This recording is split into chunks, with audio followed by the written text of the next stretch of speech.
Hi everyone, I'm going to continue the daily series of the Talmud. We are on Masechet Gittin on page 87. Naturally, that is Pei Zayin in Hebrew. And we're going to learn about what if people sign documents which might be with Greek characters or with Hebrew characters, one after the other, or in different sets, or whatever it might be. What is what's the structure, the validation of it, and everything else. Once again, this video is adapted from Rav Adin Steinsaltz, Zecher Tzadik Livracha, from his daily insights.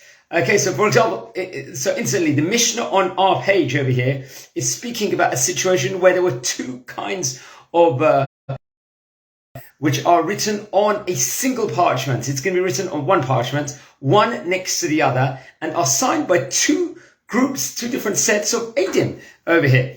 The case which is presented by the Mishnah raises questions about the witness's signature, the Chatima, as they call a signature in Hebrew.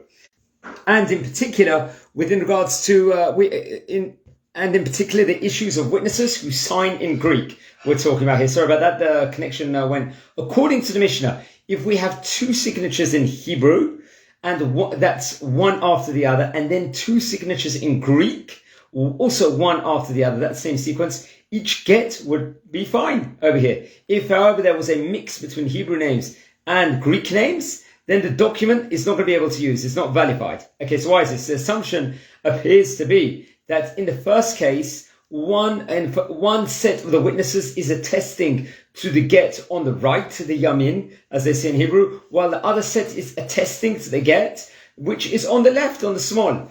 In the second case, however, we are concerned that the Greek signers over here may have made changes to their own signatures, or they could have mimicked the format of the signatures of the Hebrew signers that worked before them. So there's two approaches which is offered to explain the case of the Greek signers over here.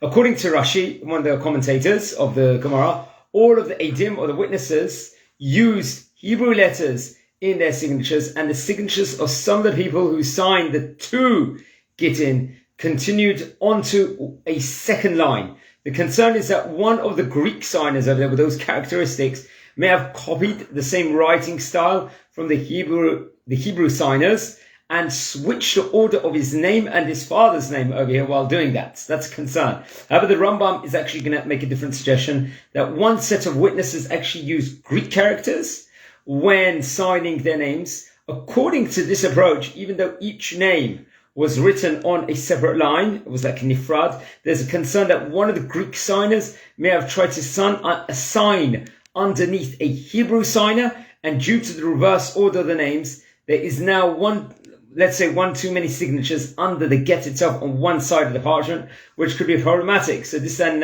insight I would very much recommend everyone to look into the Daf totally and everything else.